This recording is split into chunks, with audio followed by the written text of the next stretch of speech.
Hi mga boss, for today's video, gagawa tayo ng reaction video doon sa bagong upload ng Toro Family na may title na Siblings. Panoorin natin ang awayang galang. Tara. Tulungan naman nila ako lagi halos naglilinis para mga kwarto lang nila iniintindi nila. Sila naman mag-map ng lapag ng sala. Tulungan naman ako ng magkapatid, di ba? Habang naglilinis kami ni Paye, nakakainita na kasi ilang beses nang paulit-ulit, alam mo yun, bagsak ng bagsak yung cellphone niya. Hindi ko malaman kung bakit. Alam mo yun, wala siyang ingat. Naiirita talaga ako. Hindi ko naman kasalanan yun. Ang babaw kasi ng shorts ko. Si Tony kasi, hindi lahat ipapakita niyan sa social media. Pero si Paye, lately lang to nabigyan na naman ng iPhone 14 Pro. Isipin mo, iPhone 14 Pro. Nung nakaraan lang, kakabigay lang sa kanya ng iPhone 14. Tapos ngayon, 14 Pro. Kasi hindi niya iingatan, di ba? Tapos pahulog-hulog lang. Ano tatawag mo dun, di ba? Nagbabanding kami ni Tony sa family area. Tapos, narinig ko yung magkapatid nagtatalo. Sabi ko, kaya mo na sila. Nakakapagod makialam. Kasi maraming beses na sila na ganyan talaga sila mag-usap. Biglang tataasan ng boses. Nung time na yun wala si Tyronia. Pumasok sa school. Kaya parang nakakapagod makialam. Malalaki na kayo. Parang kaya nyo na yan. Sa kami ng ate ko, dito chill lang.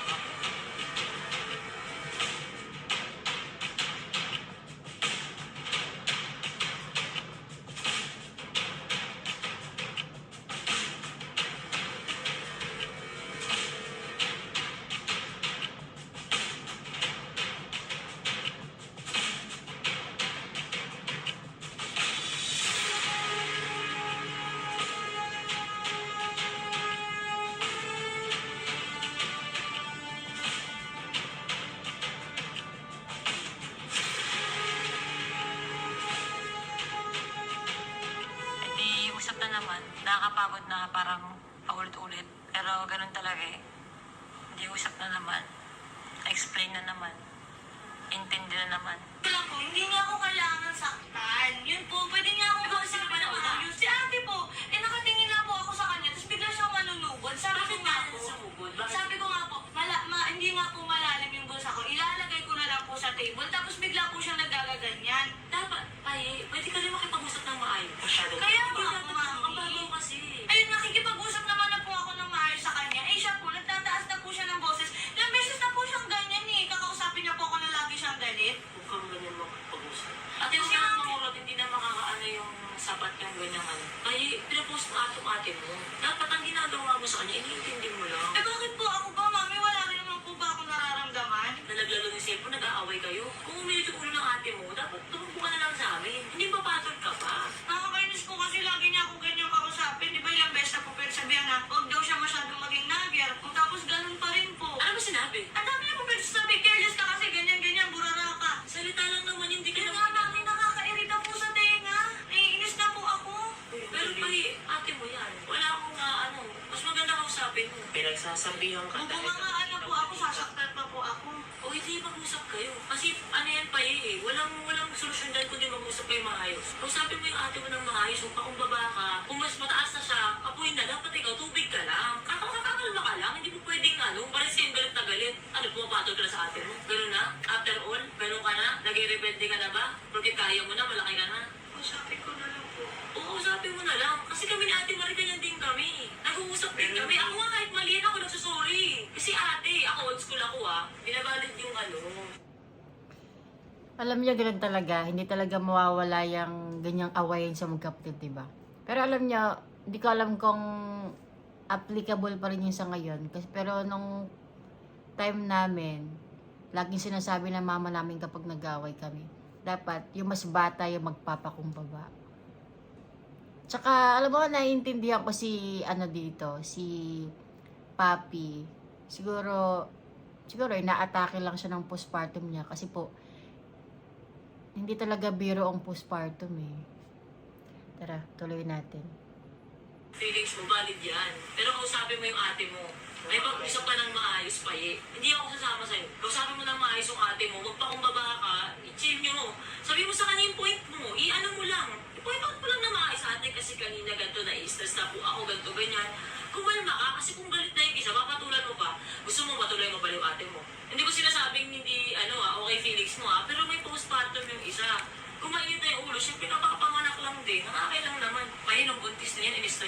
yan. Grabe mo rin sagot-sagotin yung ate mo ng buntis yan. Baka naman pwede mo itindihin ng konti. Ikaw magpakumbaba. Usap lang naman hindi ka naman agad magsasorry Pag natil mo na kumalma na, saka ka na mag-sorry, tsaka kayo magkapatawaran.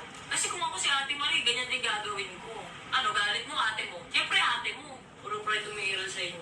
Kung wala pang CCTV, hindi ko malalaman kung sino bang mali sa inyo o tama. Sana lamunin ka ng pride ko ng buo. Sana makatulong. Nakakita ko, tatrabaho lang ako. Pag tapos na ako magtrabaho, tatag-usap na kayo ng ate mo. Dapat tapos na yan, Paye. Hindi na dapat dagdag sa problema yan. Sinasabi ko lang sa'yo. Nakakapagod yung mga ganyang inarte. Akala ko tapos na. Kita mo? Grabe yung stress ni Tony dito, no? Buti na lang meron silang Mami Oni tsaka Mami Marina nag-a-advise sa kanilang magkapatid. Kasi imagine niyo yun, kung sila lang dalawa sa isang bahay magkasama.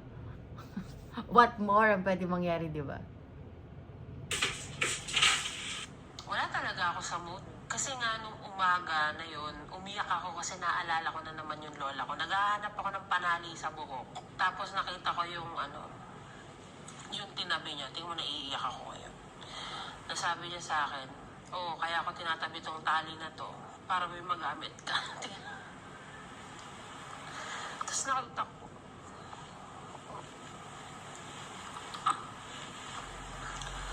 Ay, nako. O diba, wala ako sa mood. Ay, alam mo, malungkot ako ngayong araw kasi naalala ko yung lola ko. Yung magdagdag ng shit sa utak ko. Kayong magkapatid, dalawa lang kayo. Magkasama ngayon, parehas kayong adult. Mag-usap kayo. Hindi ko nagustuhan kanina yung yung akto mo. Sabi ko na lang.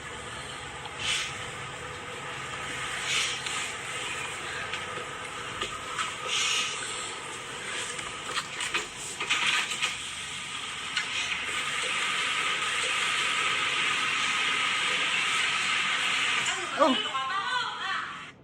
Grabe. Magsusorry na, may sipa pa.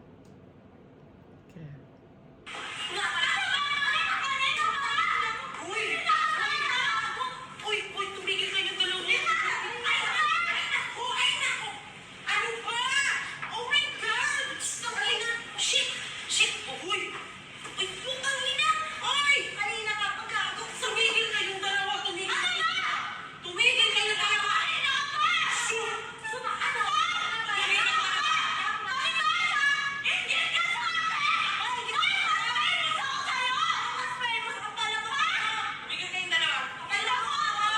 Pumasok ka doon. Diyan ka. Papi! Ay, naku. Ano ba? Putang ina, matatamaan ako sa inyo eh. Ay, ano ba? Pumasok ka lang ka. Lupa. Pumasok ka doon. Famous. Di ka kilala. Masyadong malaki ulo mo. Uy, tumigil ka na, papi. Famous ka dyan. Alam mo kung sino. Pumasok ka doon. Maligo ka. Magpalamig ka. Bakit kasalanan ko ba? Maaga ka na sana? Ha? Ay, ayoko manap ako ng bibig. Sabi ko lang sa'yo kanina malungkot ako. Hindi ganyanan. Ay, nakina mo. Mga nakakalimutan mo. Oh. Ngayon pa ba kayo magsusumbatan magkapatid? Ano ba kayo? Ay, baka nakakalimutan mo pa ka lang dito dahil sa akin yun. Huwag ka magmalaki sa akin mo eh. Akala mo ka mo. Tumigil na kayo. Kung pagpapanak ko ka lang sa'yo. Si Tony nagtatrabaho lang si Tony. Oh, ano ba kayo, papi? Stress na si Mama Maria eh. Wala pa ka talaga yan, ako pa? Kapalan mo nga ako, baka nakakalimutan mo kung sino ka lang. Mapalag ka na? Lakas ng loob mo ah. Alam mo, kaya mo sarili mo ah. Papi, pahinga ka muna. Sige na. Magpahinga ka muna. Pahinga ka muna. Maligo ka.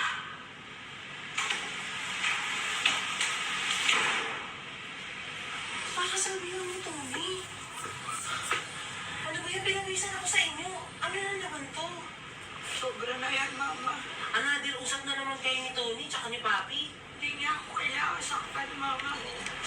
Pwede niya akong kausapin na maayos. Sino mo unang nanakit? Siya po. Eh, baka may pasabi-sabi ka pa mas famous ako sa'yo, ang ginagalan mo pa. Totoo naman, Mama. Ingit lang yan eh. Dahil, saan siya naingit sa'yo? Na mas tumataas ako kaysa sa kanya. Kasalanan ko bang nag-anak-anak siya, hindi siya makapagtrabaho? Ay, sobra na yan. Mali na yan nasa Sasabihin niya na makiulo ko, kasalanan ko ba? Nakukuha ko yung gusto ko? Siya hindi niya nakuha yun, nagdalaga pa siya? Bakit? Paano mo nasabi yan? Saan nanggagaling yung mga salita Kasi yan? nasabihan niya ako kanina, ungrateful ako. Ba't hindi ba? Hindi naman po eh. Kasalanan ko po ba yun na nakukuha ko yung mga bagay na gusto ko? Tapos siya hindi niya nakuha yung dati? Ano ba yung gusto niya makuha? Kung ano meron po ako ngayon, katulad kanina sa cellphone, di ko daw po pinapahalagahan. Oo, masama bang sabihin niya sa'yo? Hindi naman ah. Paye, wala lang ako sa mood. Pero kung nainis niyo ako, parehas ko kayo sinapo. Yari kayo kay Tony na naman. Naku, ayoko makapag-deal dito kasi kanina yung damdamin ko nasa pangungulila sa lola ko. Ang laki niyo na. Sa tingin mo, Paye, masaya ang lola mo sa nakikita sa'yo ngayon? Sa tingin mo ba, anong sasabihin sa'yo ng lola mo? Nakikita ka niya nagkakaganyan. Anong sasabihin niya sa'yo? Respetuhin mo yung ate mo. Akala ko okay na yung lahat. Kaya araw-araw ako nagpupunta para makapag-banding kami, ganun. May makikita ako ganun, kaya parang ayoko na muna magpunta. Pero alam mo yun, nalulungkot ako kasi naawa ako kay Tony. Parang kailangan ko siya laging i-check. Parang kailangan ko lagi silang tignan dito sa bahay. Each one of them. Ako, bilang tita, kapag sinabi sa akin mag-alaga ng bata, andito ako. Mahal ko mga pamangkin ko. Pero lagi na lang iintindihin si ate kasi kakapanganak lang. Pwede naman akong kausapin ng maayos. Napapagod na din ako. Kung pagod na siya maging nanay, sana hindi siya mapagod maging kapatid sa akin. Ano gagawin ko? Sumasagot na, di ba? Alangan namang laki-laki niya na, di ba? Dalawa na anak ko. Kung ganun talaga ugali mo pa, bakit di mo dadagukan talaga pag ganun? Saka isipin mo nga naman, dalawa na anak ko, ginaganon mo pa rin ako. Malaki ka na eh, di ba? Para dapat naiisip mo na yung mga ganyang bagay-bagay. Alam niya, iintindihan ko si Paye kung saan siya nanggagaling. Naiintindihan ko rin si Papi. Kasi mga boss, si Paye, siguro, hindi yan naiintindihan nga talaga yung postpartum ni Papi. Siyempre, di ba, pag may postpartum ka kasi, pagkakapanganak mo lang, ganun yun eh, parang sensitive ko sa lahat ng bagay. Siguro, nafe-feel niya na, siguro may konti siyang, akala niya siguro na, kumbaga yung attention ni Tony napupunta kay Paye. Alam mo yon, kasi pag bagong panganak mga boss ang babae, kasi nanggaling din ako dyan eh. Para bang konting bagay, dinadamdam mo, konting bagay, iyak ka, yung ganun ba? Kay Paye naman, siguro masyado pa siyang bata para maintindihan yung mga ganung bagay. Dapat, inintindi niya na lang si Papi. Dapat, si Papi galit, dapat siya nagpakumbaba na lang, hindi siya nagot-sagot niya pa eh. Masyado pa siguro talaga siyang bata para maintindihan. Pero dapat hindi na talaga umabot sa ganung sakitan. Pwede naman nilang pag-usapan na lang. Lahat naman ng bagay talaga mga boss, madadaan sa usapan. Hindi kailangan ng pisikalan, di ba? Pero wala. Sila yun. Wala tayo doon. Tapos papalag ka sa akin, parang gusto niyo talaga ipakita kung sino siya. Ganon. Di papakita ko rin kung sino ako. Buti na lang may third floor kami. Dahil yung mga kwarto kasi namin magkakasama kami sa second floor, so like yung magkikita-kita. Kaya parang pakiramdam ko, shucks, kailangan kong huminga. Bakit na muna ako? Ang dami ko kinakausap sa Alam niyo, believe din ako kay Tony. Kasi alam mo yun, siya nagdadala ng lahat talaga. Napaka-strong niyang babae na tao.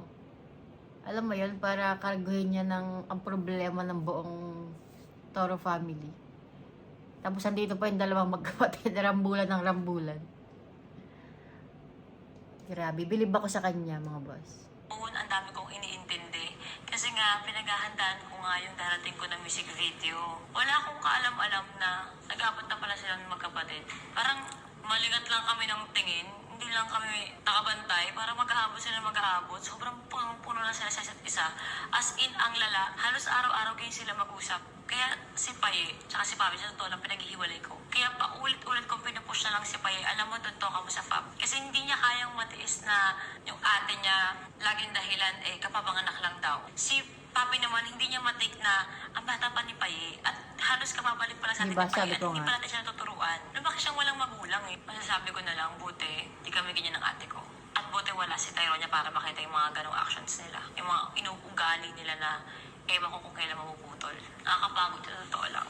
At dyan na nga po nagtatapos ang ating reaction video para dun sa bago na lang upload na may pamagat na siblings.